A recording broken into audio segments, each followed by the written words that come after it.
All right. Well, sorry Hello! for the delay, fine Twitter people. Did you just time that perfectly to say hello? Is that what just happened? I absolutely did. Hello there, Nets Twitter. Welcome to my old-time radio voice This is Old Time Radio with. with Joe and Craig. That's right. I was going to say Joseph Drugan.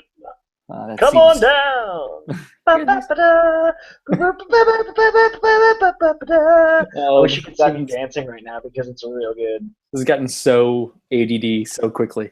I know, it's I kind of fantastic. love it. Kind of love it. Yeah, sorry for the delay. For those of you who are listening live, getting started a few minutes late here. But that's the way life works sometimes. That's why we don't plan things. That's why other people plan things for us. Exactly. Um, so yeah, we're gonna have a few things to talk about here. The talk of the town is obviously that Tyler Clippard is in division, but he's not playing for the team from whence he came. So we'll Nice. talk a little bit about the Clippard deal. So let's actually start with that because it's kind of on my mind since I just wrote a piece on the Nats blog about it, and I'm sure it's on lots of listeners' minds, whether they're listening to it live or if they're catching it on their various mobile devices or streaming later this week. So so Tyler Clippard got traded. There was a rumor that he was either going to end up back in DC or he was going to end up in New York with the Mets. He ended up in New York with the Mets, ultimately, which I think was pretty predictable the way that the conversation was going down the stretch, that the Mets were just a lot more interested in pushing significantly harder for him.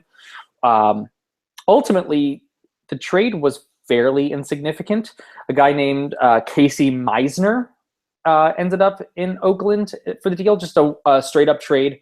On my Nats blog piece, I called him mediocre at best. He is mediocre at best. All of his pitches are average at best pitches, except for his fastball, which is like marginally above average. Fangraphs had him as the 22nd best overall prospect in the Mets organization. Yeah. So this is a pretty insignificant piece going in this move. It really looks like a deal of Oakland, unloading money going towards the end of the year, and Clippard is probably the biggest money reliever on that team before the trade, I would guess. I haven't looked at the numbers, but he had to. If he's not, he's close. Yeah, this screams of, just a Billy Beane kind of move. You don't know what Billy Beane actually sees in the Mets prospect going that way, but he's struck gold on deals like this before where you trade money away and you get what seems to be little in return, but it ends up turning into, a contributing piece at the very least, while saving a bit of cash in the process. And this is actually what you and I both talked about before this season with Tyler Clippard.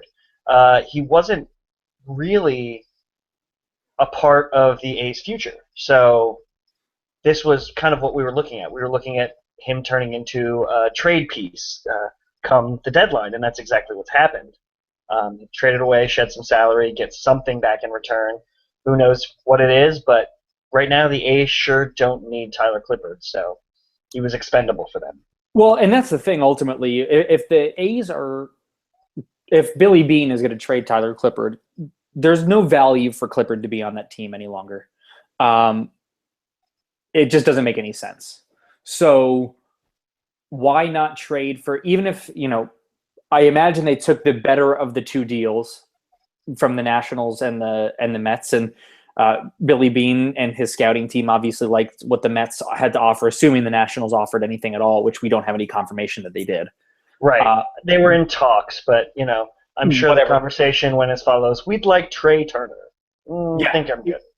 And Mike Rizzo didn't stop laughing for 3 weeks. Yeah. So maybe that's why the trade didn't finish, because Rizzo couldn't stop laughing.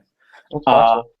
But with the Mets, you just look at what they have to offer and you say, hey, hope it turns into Tanner Roark, like the Nationals got back when in 2010 with the Christian Guzman deal, where Tanner Roark was the piece that came back in that. He was a AA, either a high A or a AA piece that no one had ever heard of, and he just kind of sat down in AA, sat down in the Nats organization until all of a sudden he became an incredibly important pitching piece in the Nationals organization.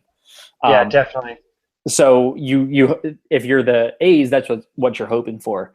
I know that, before we hit the uncomfortable conversation, I want to say this. Tyler Clippard is everybody's got a soft spot in DC for Tyler Clippard. At least they should.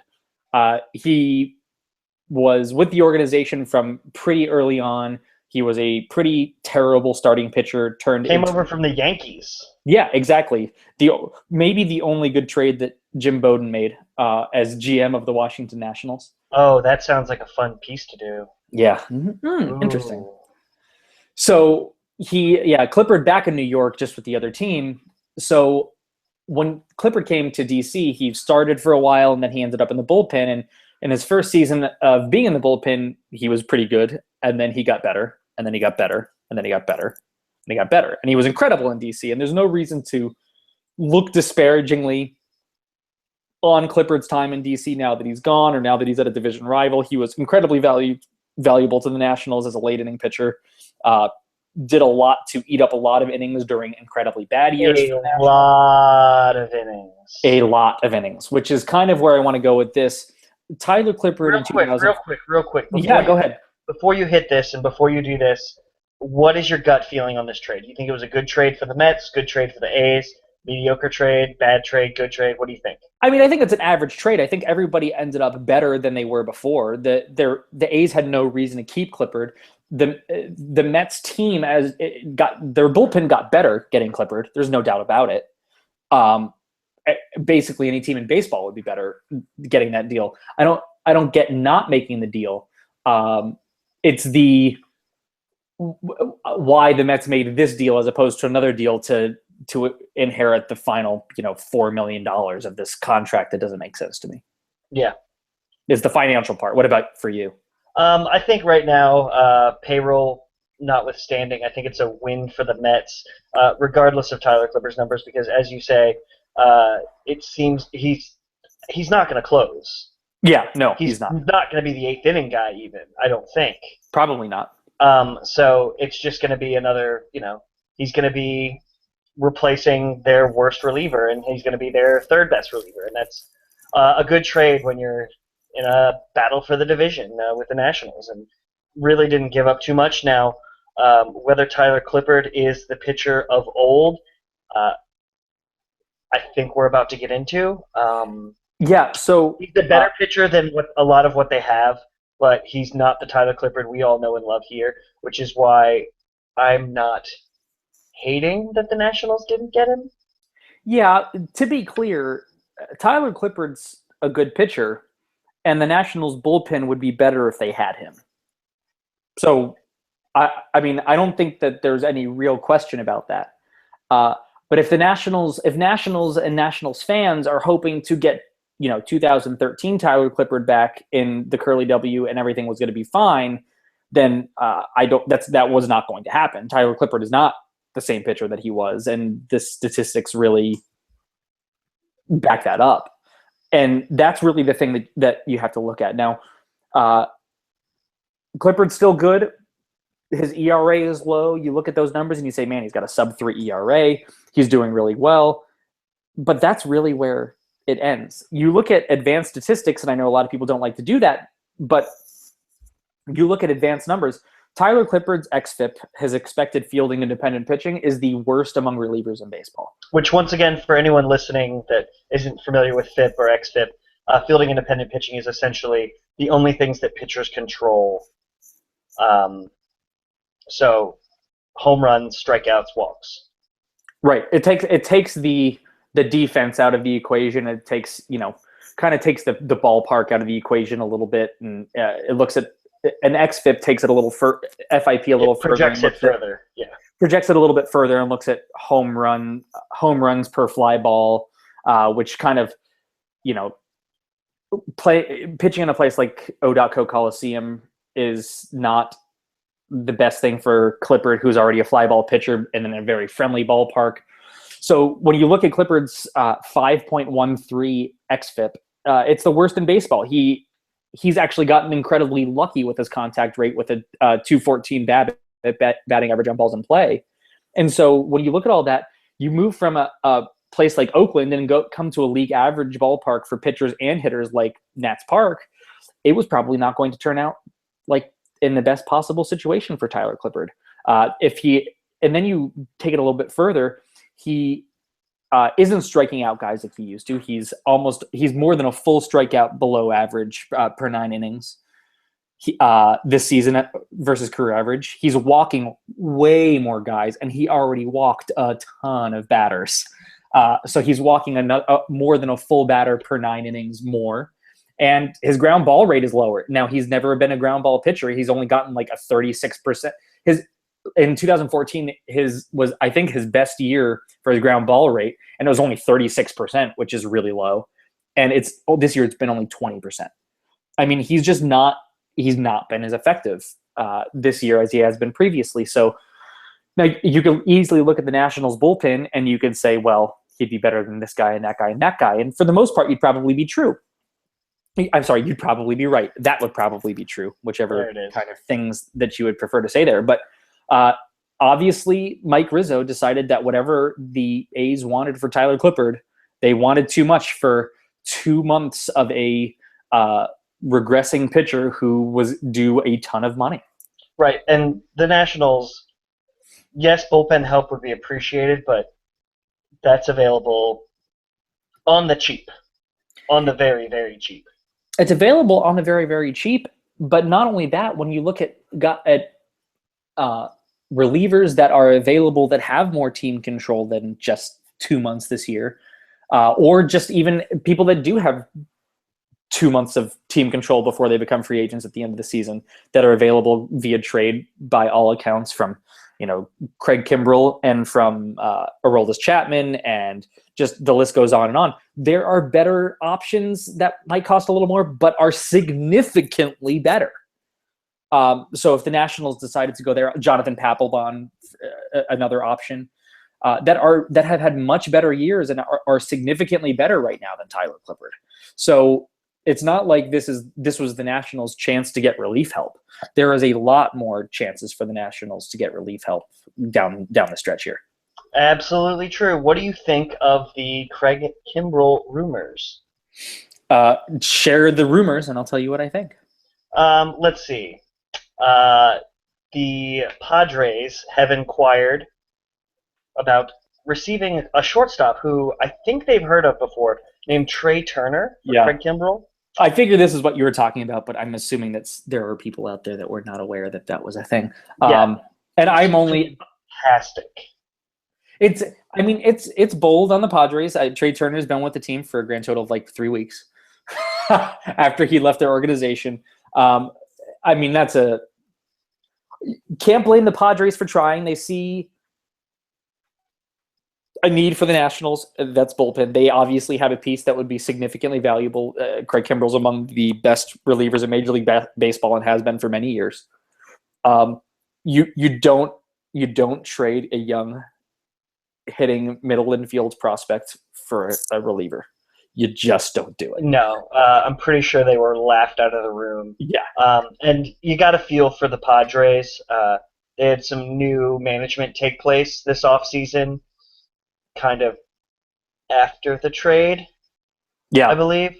So Preller didn't really have a say in getting rid of Trey Turner, and it seems like Trey Turner is the exact kind of player that the organization is looking for, because they do not have any shortstop depth whatsoever, and they're looking towards the future. So obviously it's within their right to ask, but the Nationals would be assuming, I would guess, a large portion of Craig Kimbrell's, what is he owed, $27 million? It's a lot of money. Over the next couple of years? Yeah. For a reliever. And yes, Craig Kimbrell's a good one, but... Yeah, I'm going to say a really good reliever. A really good reliever, but we're looking at a guy with a 2.45 ERA as opposed to, the 1.4 that he had years past. So you're also looking at someone who's been high leverage for years, and arms aren't meant to do that. Right. Aroldis Chapman is the exception that really has proved the rule so far, in that he hasn't had any shoulder issues or elbow issues, and he's still able to pump it up to 103, 104 when he wants to. Yeah, and Kimbrell's 1.59 career ERA is astonishing. I mean, that's unbelievable, especially over the course of 5 seasons before coming into this year. But a sub-3 ERA is great, but he got paid the $27 million on the sub-2 ERA, not the sub-3 ERA, Yes. and that makes a big difference. The arm can only take so much. Yeah, it's absolutely true. So what do you think about Aroldis Chapman coming to DC? Well, I think it's the same conversation. When you're talking about your Chapmans and your Kimbrels, the teams are going to be asking for Turner-like returns, for Giolito-like returns. That's what they're going to ask for. Which are the only 2 players, I believe, on the no-trade list. Yeah. Those are the teams that the Nationals would. You ask the question, they go next. They're not going to consider it. There are some big name guys that if you have a reliever for this year and next year to the caliber of Kimbrel and Chapman, not saying you definitely do it, but I'm saying there's consideration. But even still, you don't do it. I mean, you could maybe see somebody from the bottom of like the Baseball America top 10 list that ends up going in the deal, but it still seems unlikely that Mike Rizzo would do that for a relief pitcher. It seems so against everything that he's ever done in his career. And just for fun, Papelbon? No. No. Okay. No. All right. I mean, it's a rental. The Phillies are going to want too much because they're the Phillies, and they're coming from a place where they don't have a whole lot to offer either in terms of they're just trying to unload salary, and everybody knows it. Now, if it's one of those things where the Phillies pick up all but $1 million for the last 2 months or something like that, and Papelbon agrees that he's gonna not only pitch the 9th inning, which is a stupid thing for somebody to demand, then maybe I don't know. But yeah. And not to say that I would have a problem with Papelbon necessarily pitching the 9th inning. I don't know. I haven't really looked at him recently, and I haven't looked at the numbers all that much. But he doesn't get much opportunity to pitch. No, well, exactly, because the Phillies are so terrible. Gotcha, Phillies. Suck it. Yeah. So, but ultimately for me, it's when a guy comes and says, "Yeah, I'll go and pitch there, but only if I'm closing." I don't want that guy because he doesn't care about what the value he's providing to the team. He cares that he's getting his save numbers, and absolutely, to me, is not something that I want. So, that no Papelbon for me. That is fair. So that's pretty much what the trade situation's looking like right now. It's going to be an interesting final week. Do you think the Nationals need to make a bench move? I think they should. Yeah. I think it would help to get rid of someone like a Dan Ugla, or as good of a story as he's been, a Clint Robinson. Yeah. I think it would help, but the Nationals have reinforcements on the way. Yeah. And that to me is ultimately the point.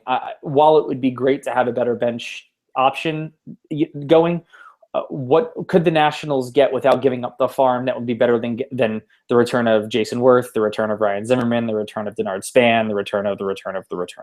Anthony Rendon just came back within the last week. Jason Worth, who has honestly been tearing it up at Syracuse. Yeah. In his rehab assignment, he is hitting over 300, I think. Yep, hitting over 300 with a little pop, which is fantastic. Yeah. So the return of Jason Worth, if he's going to hit like that, I know it's AAA pitching, but that's going to be a huge, huge increase in production from that left field spot because Clint Robinson, Tyler Moore, and Matt Dendecker are really not getting it done. No, they're not, and they're doing the best that they can. They're doing it, a quote unquote admirable job, but they're not Jason Worth, and so there is but one. Yeah, exactly. So that's going to be the hardest thing for the Nationals if they can get to deal with until then. Once they get those guys back, it's the best trade deadline the Nationals could have. I would much rather focus on getting a cheap but decent bullpen piece if they could find one without giving up the farm than deal with anything as far as bench goes. So Anthony Rendon back, Jason Worth back tomorrow. I believe that's official. Yes. I saw something about it, but I've been really bad at Twitter for the I'm last 2 days. sure the Beard's going to yell at me. Of course it's official! Yes. Um, I look forward to that. yeah, I'm already getting yelled at for something. I don't even know, but that's pretty standard. Let's see. Someone else is Steven Strasburg is doing starting his rehab in his next when it's his turn to throw again. Yeah. I believe Ryan Zimmerman. Ryan Zimmerman's been going here for Yep. a few days, up to as long as a week now. So I mean, guys are getting ready to come back. It's happening, and it's really exciting to see that. You know, as unfortunate as the year's been, the Nationals are still in first place in the National League East. But I just want to before we continue on real and maybe even get into some of the numerous listener questions. I want to talk about a little bit about the deal the Mets made on Friday or Saturday, whenever that was. I guess it was Friday night when they acquired Juan Uribe and Kelly Johnson for basically nothing. That to me was a significantly better move than the Tyler Clippard move for them. They've been dying offensively, and think what you will about him, but Juan Uribe can hit. Kelly Johnson is just kind of like I don't know, he's nothing in that trade personally. But Juan Uribe, when you have a team without David Wright that's struggling so bad at really every position offensively, that was a much bigger move than, I mean, it's a huge move, but much bigger move than the Clippard move. We'll see if it turns out into anything, but that was much bigger to me. I certainly tend to agree. Yeah. Shocking. Yeah, I know.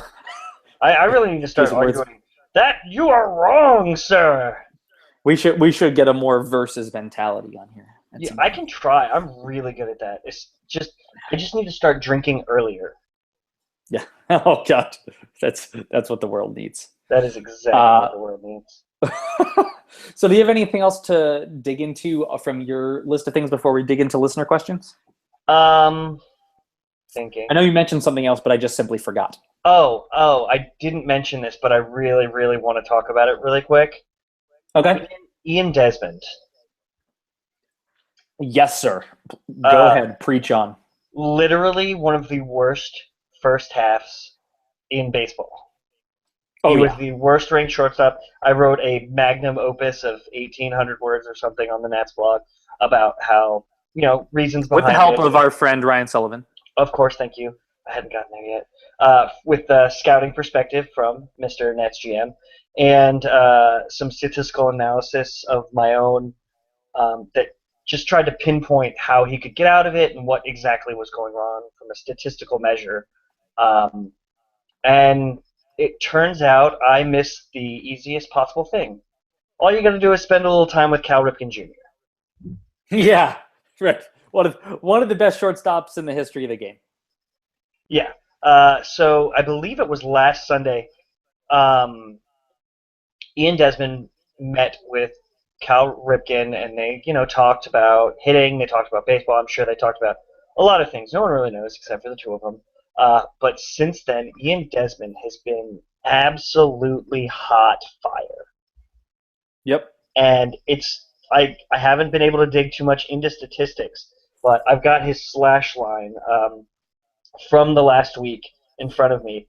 He is hitting 474, 565, 947 over the last 7 days. Yeah, I mean that's what you and I talked about it the last time we recorded, which was unfortunately too long ago, 3 weeks or so ago.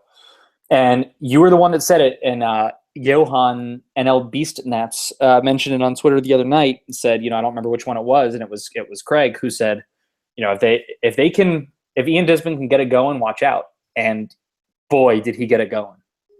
Yeah. I mean, he got it going. Yes, he really has, and he's hitting the ball with authority, and he's hitting it the other way. I believe 2 of his home runs have been to the opposite field, which is huge for a player like Ian Desmond, who's just been so pull happy his entire career. Yep. So if he can get it going, if he can continue what he's already got going on, because he sure does have it going on right now, then the Nationals getting Rendon back, getting Jason Worth back, getting Ryan Zimmerman back, that's going to be enormous for this lineup. Because while the others are getting settled a little bit, they'll have some production from Harper. They'll have some production from Desmond. Escobar is a hitting machine. Michael A. Taylor has really turned it on over the weekend. So just add that all in together, and it's just going to make for a much better second half and hopefully a little bit more consistency. But it's really good to see, and I know after things were pretty rough for him in the first half, it's really good to see him turn it on, both from a fan perspective, because we all love Ian Desmond, and from his future perspective. If he can put together a second half around his career averages, then I would assume that his first half will mostly be ignored on the free agent market. Yeah, I totally agree. And more importantly than any of those things, it's the value that he provides to the Nationals for the next 2.5 to 3, hopefully, months that are going to be the biggest deal here in DC. Whether or not he returns next year is a whole different thing, but it will definitely be better for him long term. And it really was awesome to see. When he hit that home run, Carrie and I were at the game, and man, when he hit that home run, I literally shed a tear. It was just the happiest moment. I felt so happy because you could feel it. So many people in our section, and it was just like this relief. And I'm sure that, I'm not going to speak for him, but I'm sure that Desmond felt the same way. Just relief. Yeah, and absolutely. Also getting back on Twitter, I think, helped. Yeah, no doubt about it. There's no reason to think that being on Twitter wouldn't help, because Twitter's awesome. Yeah, it absolutely helped him. The power of Nat's Twitter compels him. Nice. Well done. Good reference. Yes, thank you. Yeah, good point. Good way to end before listener questions, unless you have anything else. I'm fantastic. How are you?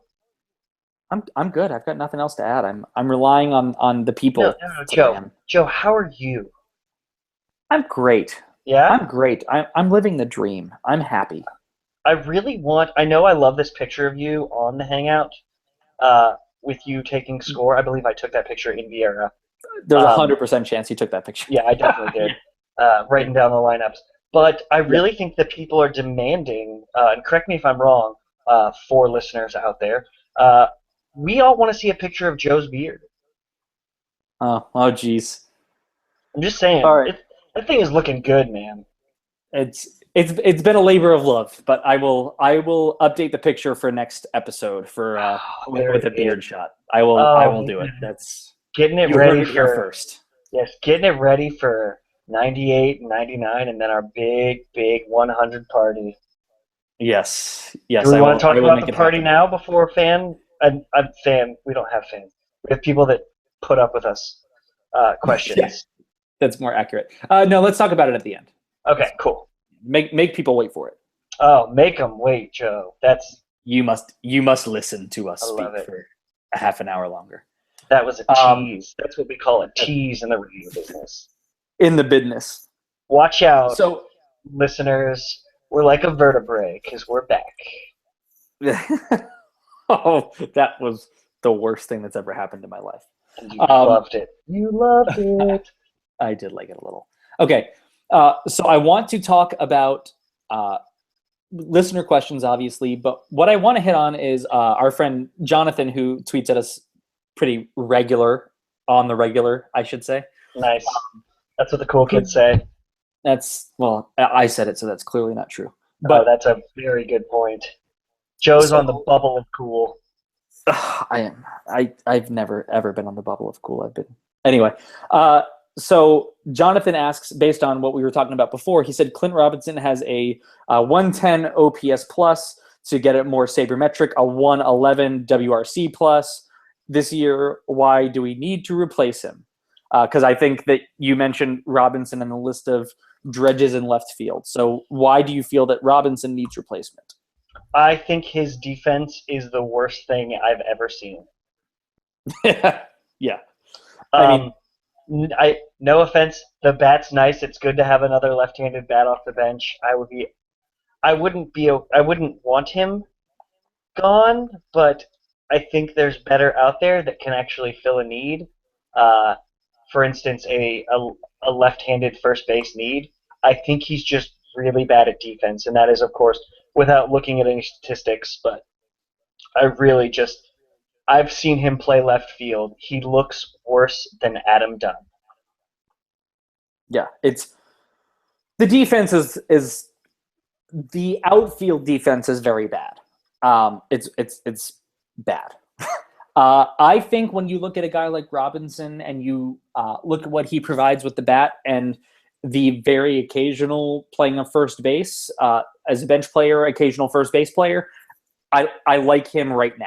I don't think he's a good first baseman either. He's a positive UZR 150 first baseman. Well, that's nice.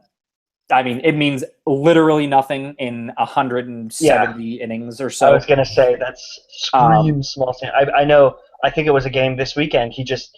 There was a ball that just, it was the Geo game. I believe it was Saturday night. See it. I believe it was Saturday night, and, Gio, I think it gave up a flare, first batter of the inning, got a double play ball straight to Robinson, and it just went right through his legs. Roger Dorn style. Good pull. Thanks, man. Great movie. I'm on top of it tonight. I am like white on rice. Except nice. I had brown rice with my Chipotle burrito, so that's a pretty bad reference. Healthy. Yeah. Oh, yeah. The brown rice really made the barbacoa better for me. You're right. Yeah. Nice. But you're right. As an outfielder, he's a negative, 18 plus UZR 150 outfielder, again, in less than 200 innings. He's a 30-year-old rookie. There's not a whole lot of sample size happening here. But yeah, I think he would, in any real metrics you look at, he's a below average defensive player. He's going to remain that way, I think, for his career. That's not where he's going to find value. But I think he will find spots like a Chad Tracy type, just off a bench, left-handed bat. And I think that he's getting the job done very well right now in a situation where nobody could have expected that he would do what he's done so far. Yeah. That's fair. But mine is mostly based on defense. The bats, it's nice to have another left-handed bat, but watching him play the field, it's literally hashtag hold on to your butts. Yeah. Don't want the ball. When the ball's going towards him, it's a bit of a nerve-wracking experience. I don't mind it so much when he's hitting. I think he's got pretty sound mechanics, but when he's in the field, it's tough. And Jacko Beam is convinced that you hate anybody named Clint. So and I already said he's not wrong. Oh, nice. I totally. Oh, hey, Nutmeg. Hey, buddy. So yeah, Craig can't control his dog during podcasts. He's just incapable of that. It's not. I can't control a lot of things, Joe. You know that. This is true. But we're going to go to the beginning of listener questions. To those of you people who got your questions in early, we will reward you until we are out of time, and then or punish you until we are out of time, and then the rest of the questions we'll save for the future. Definitely a punishment. It is definitely a punishment. It's definitely a punishment. So we'll save with the first question that I got, which is from our dear friend, the Dan by Felicia. Bye, Felicia. Bye, Felicia.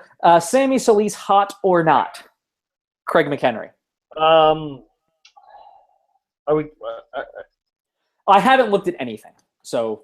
I thought we were talking like looks. We're talking about pitching performance, I think.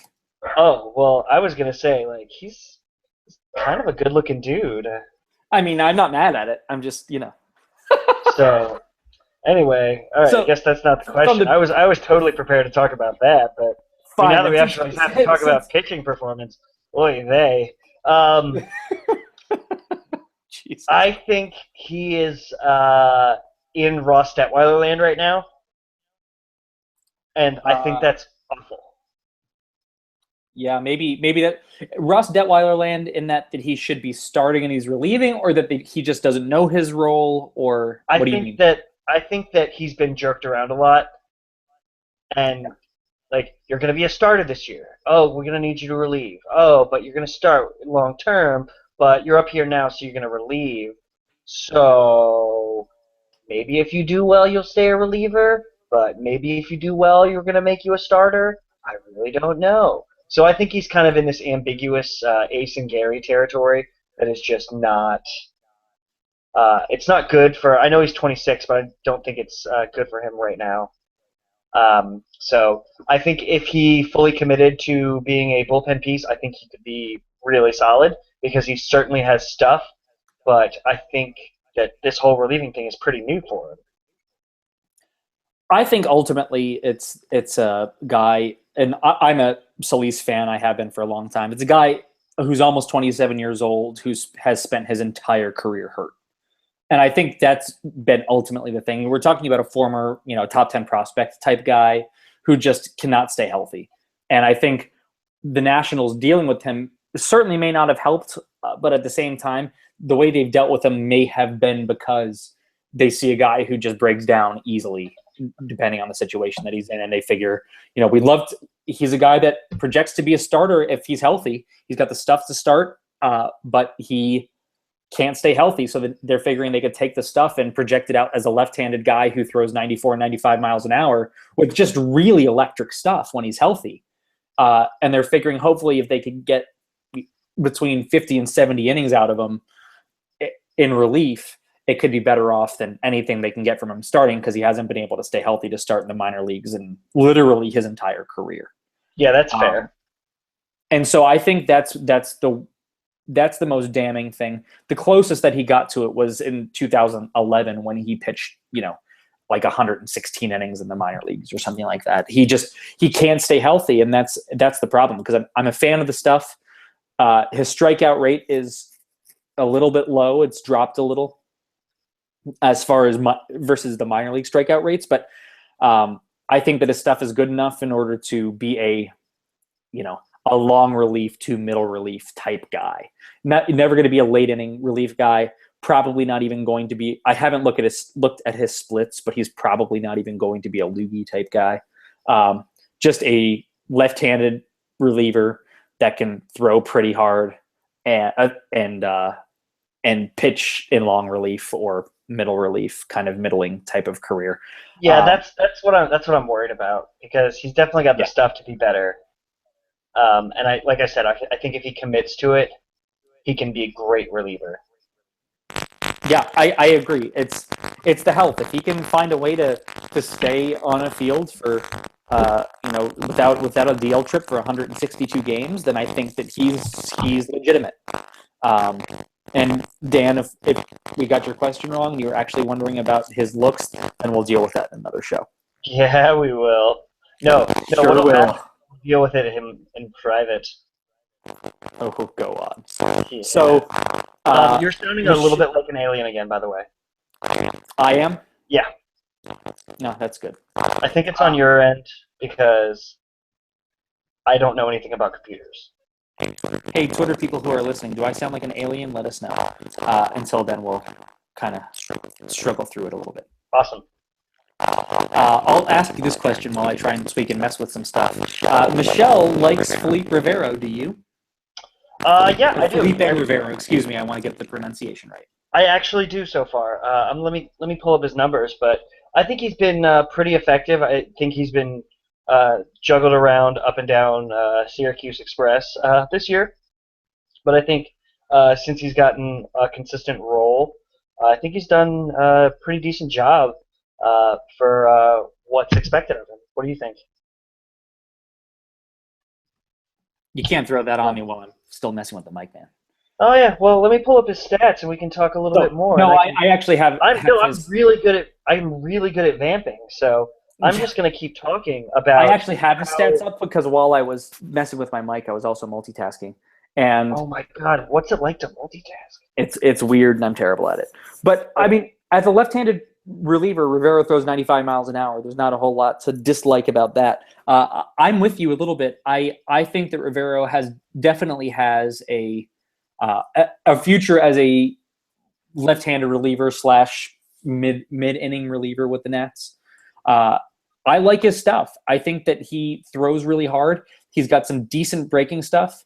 Not great breaking stuff, but his slider projects to be pretty good. His curveball projects to be pretty good. he doesn't throw very accurately. See most hard-throwing left-handed pitchers. Yes. That's kind of what you're getting. He's an average kind of major league pitcher, but I think the stuff on his fastball is good enough to make the other stuff good enough that he could be a pretty decent relief pitcher. Yeah, and when you got a essentially 14.5 mile an hour difference between your fastball and your slider, that's pretty crazy. Yeah. And I mean, he's striking out more than a batter per 9 innings, and you really can't ask for too much more from a specialist, let alone any bullpen arm. So I think he's done a great job, and I think he definitely has a spot, at least for the moment. I think he definitely is more of a loogie than, say, Matt Thornton or a Jerry Blevins ever really was, almost with those reverse splits. So it's nice that the Nationals have kind of a traditional loogie for a change, which, Matt Williams loves matchups. Yeah, he sure does. Yeah, I think we've exhausted that. That topic, but I agree with you, and I think that there could be a decent future for a young 24-year-old kid in the Nats organization. Yeah, he's only 24. He's 24. I know, dude. I know, dude. Just turned 24, as a matter of fact. Dude, awesome. This month. So Ben Manning asks, what does the future hold for Tyler Moore, or as he refers to him colloquially, Timo? Oh, capital T, capital M, lowercase o? With a dash in between, as a matter of fact. Oh, wow. I'm getting fancy on this, Ben. Timo's future is not in DC. Yeah, no, it's obviously not. What that future is? Bench player with an AL team? It's hard to find, there's a lot of love for Tyler Moore, and understandably. I mean, he's been around forever, and there's always been, yeah, and he is good to his mama. And ultimately, what else do you want? But he strikes out all the time. He doesn't walk at all. He hits for power when he hits, which isn't often. And he's a career almost negative one-win player. And he can't play defense. So he's done a decent job at first base this year when he's been in. I will say he's made some picks that I never thought that he would have made in previous years. Yes. He has had better defense than I expected. That is not saying too much. Yes, right. And I was going to say, not to say that he's good, but it's been better than I expected. But ultimately, going into next season, Tyler Moore is going to be 29 years old. He has never been able to really make a full season with a major league team with the Nationals. He's just been kind of the guy that comes up when the Nationals don't have any other options. I don't see him ever playing out with the Nationals. I do see him having a major league career. But I think you're probably right. Maybe an AL team where he could do some DHing and get some fairly regular playing time. Yeah, I think where he doesn't have to play defensively. Yeah, I would see more of a backup DH even. Because, yeah, well, that's what I'm saying. Yeah. Not a regular DH, but like a guy who could be off the bench that could DH every once in a while when you've got a left-handed pitcher and you've got a regular left-handed DH that you want to spelled against a left-handed pitcher, and your first baseman needs a day off every once in a while, and your third baseman can't play first base. That kind of thing. That said, obviously a huge market. Yeah, right.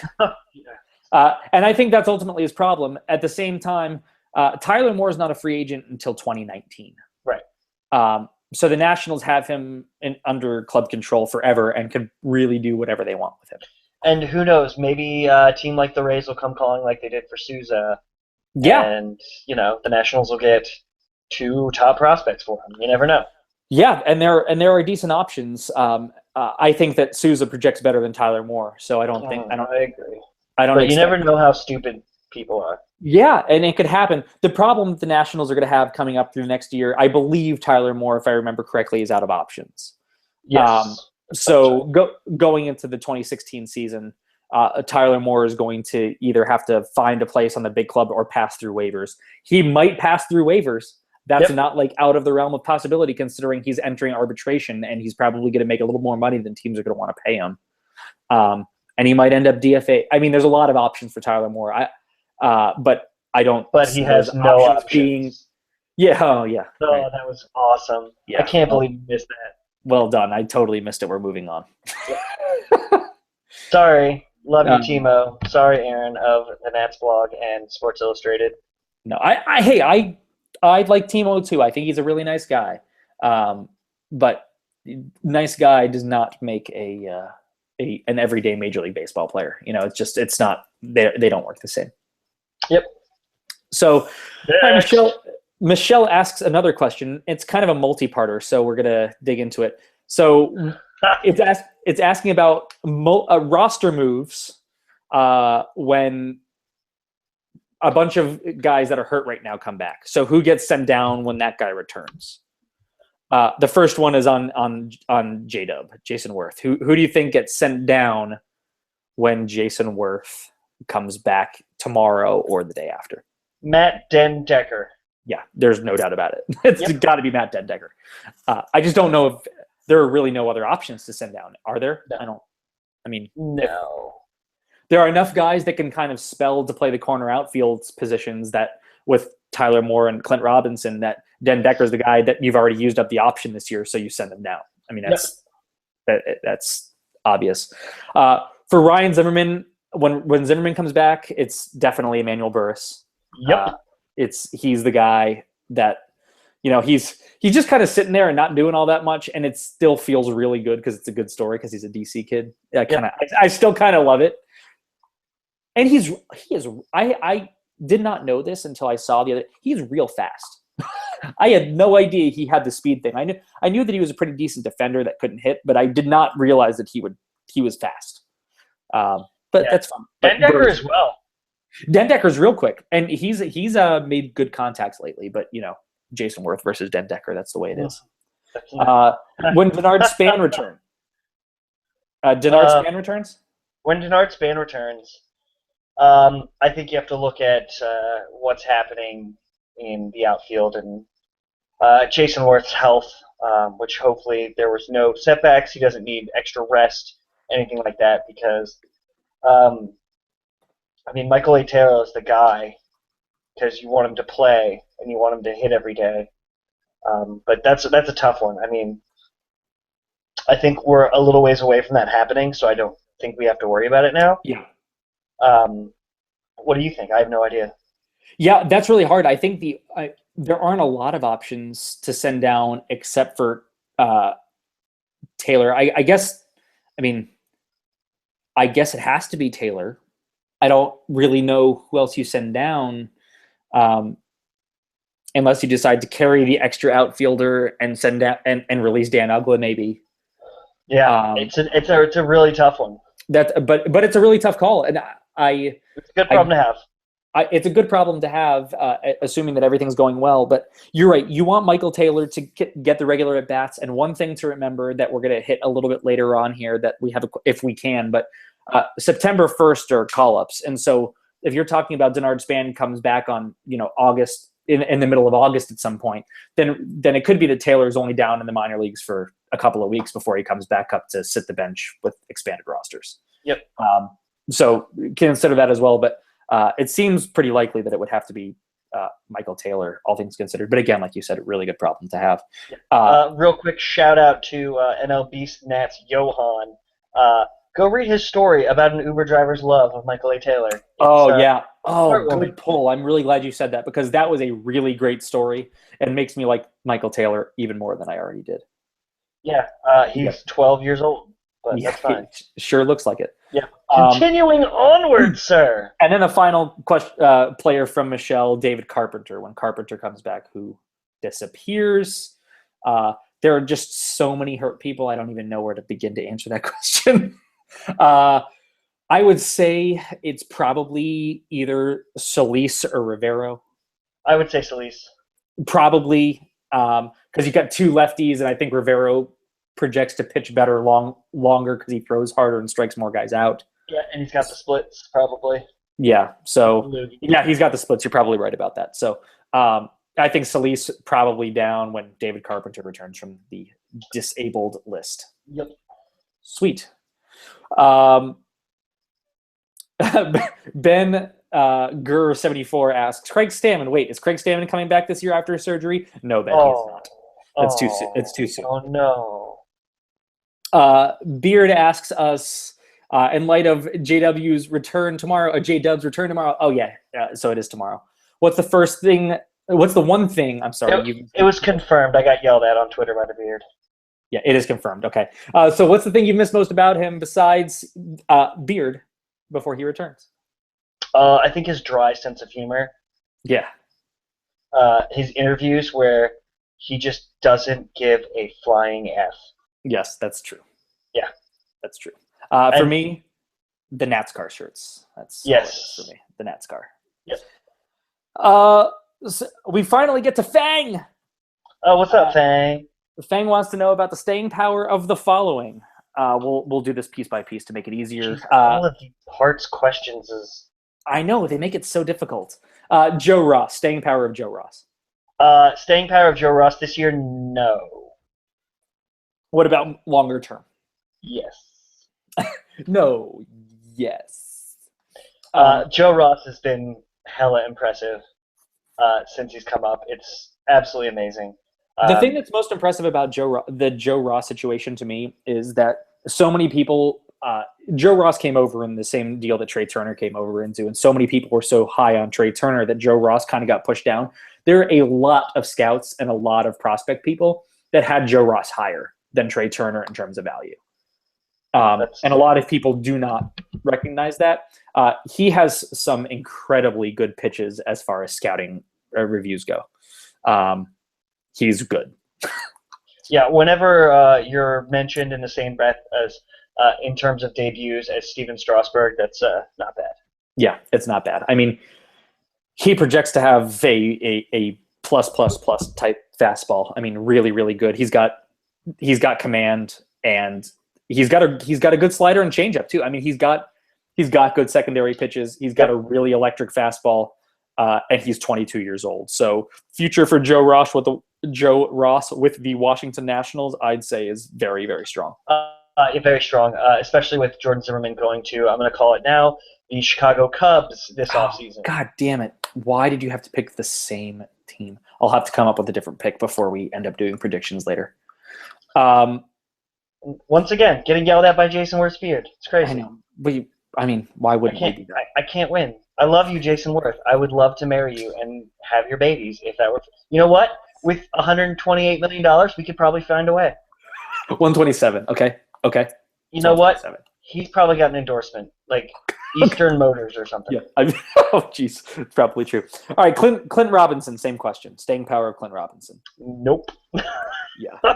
No. I think I already answered this one. Yeah, it's a flash in the pan year, I think, for Robinson. Not to say I hope he catches on somewhere after this year because it's a great story, and me too. I think he's got a good bat, but National League not a good fit. Yeah, agree. Michael A. Taylor, same question. Staying power of Michael A. Taylor. What we've already answered this for this year.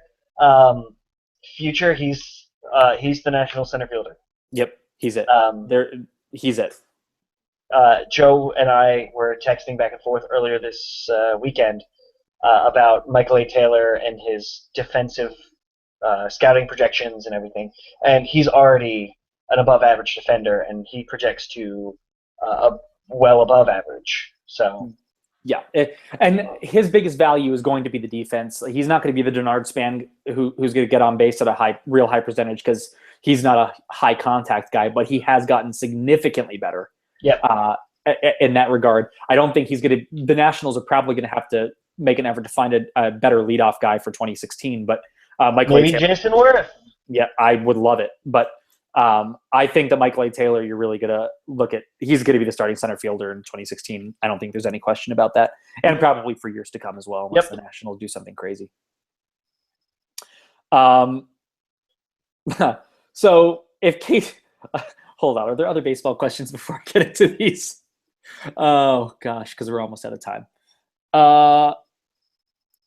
Mullet Girl asks us, she needs hope and predictions for when rosters are expanded on September 1st. Is it too soon? It probably is too soon. But who are a couple of guarantees that you expect to see on the roster on September 1st? Wilmer Defoe. Yeah. Okay. Joe Ross. Yeah. Michael A. Taylor. Yeah. I mean, I think you look down for the most part. The playoffs in the minor leagues always make things a little bit complicated. Guys that are currently in the minor leagues that will probably end up coming up. It might not be right on September 1st because if any of the affiliates make the playoffs, it'll take a couple of weeks longer than that. But it's the same guys. You probably see Taylor Jordan. You probably see Abel de los Santos come back up. AJ Cole will come back up. Blake Trinan will come back up. Defoe, as Craig said, will come back up. Those are the big ones, and then depending on how any injury returns from now, it's way too far out to know who will be because we don't know who's going to be in the minor leagues at that time. So it's hard to know. And Michelle wants to know, should Jason Worth be Larry leadoff until Denard gets back? Which we kind of just talked about. I love it. I've always loved him in the leadoff spot. Yeah. He's got serious pop. He's got he's got some strong power to the gaps, and he's got a phenomenal batting eye. So, I mean, what more do you really want in your leadoff outside of a little bit more speed?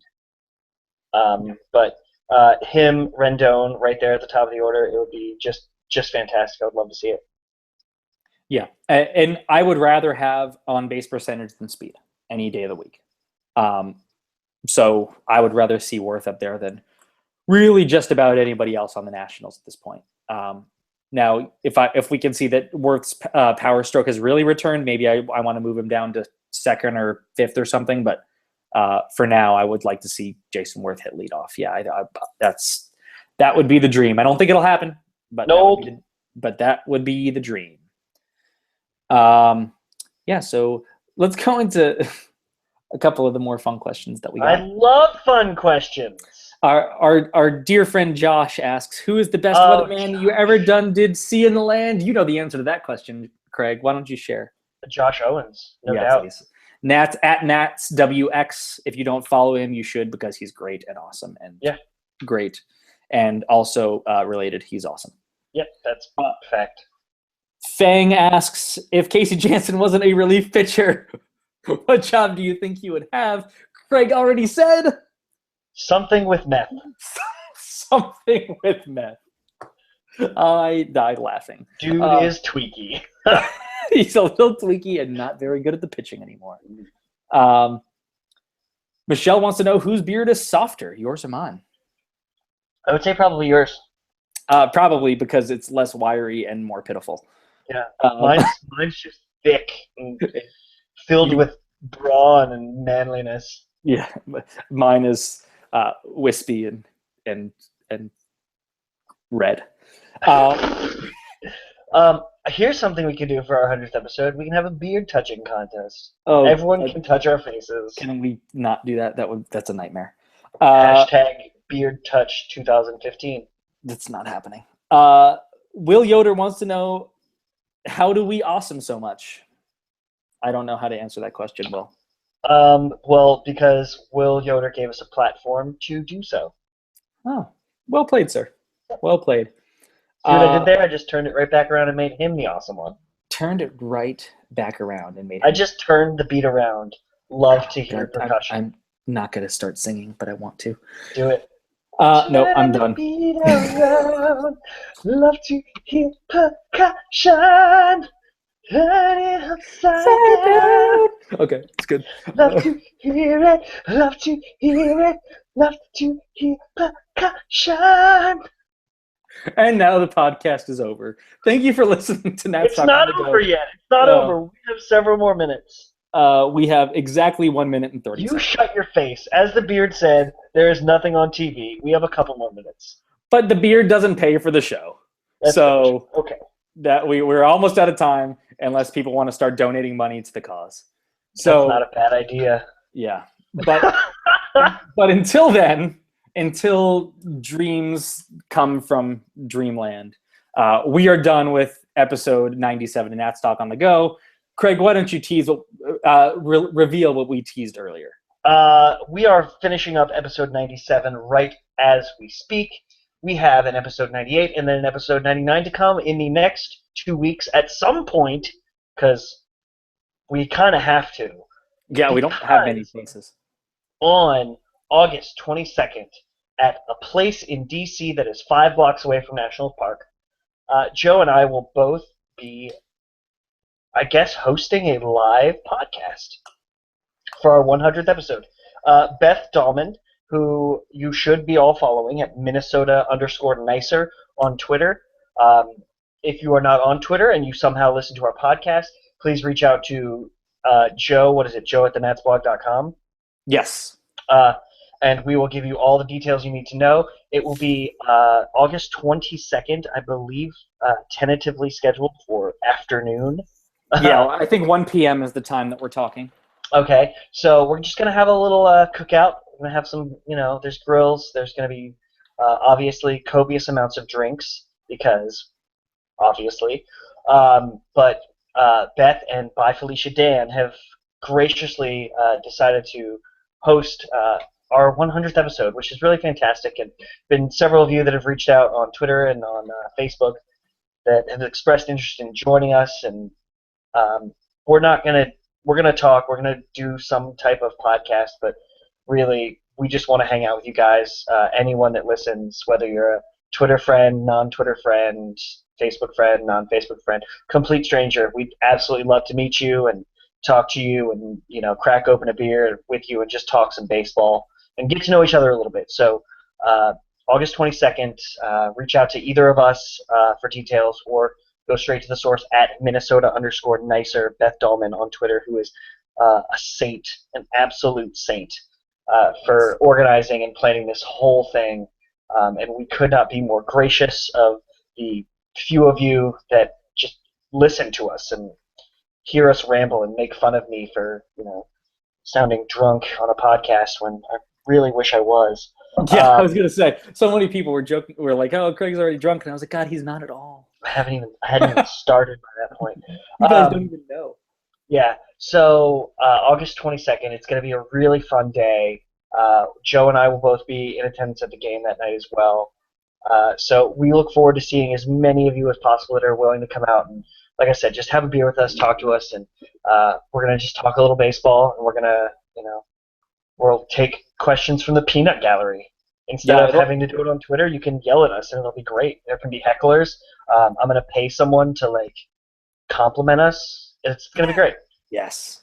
So August 22nd. It's going to be fun, and I just want to reiterate, but as we close, to thank you to Beth and By Felicia Dan for having us at their place. It's really very kind to offer, and Beth for really doing all the legwork to get it all organized, because otherwise it would have just never happened. So it should be fun. We really look forward to chatting about baseball a little bit and hanging out. More importantly than that, hanging out with some cool people. When we started this thing 5 years ago, we never really expected that people would care.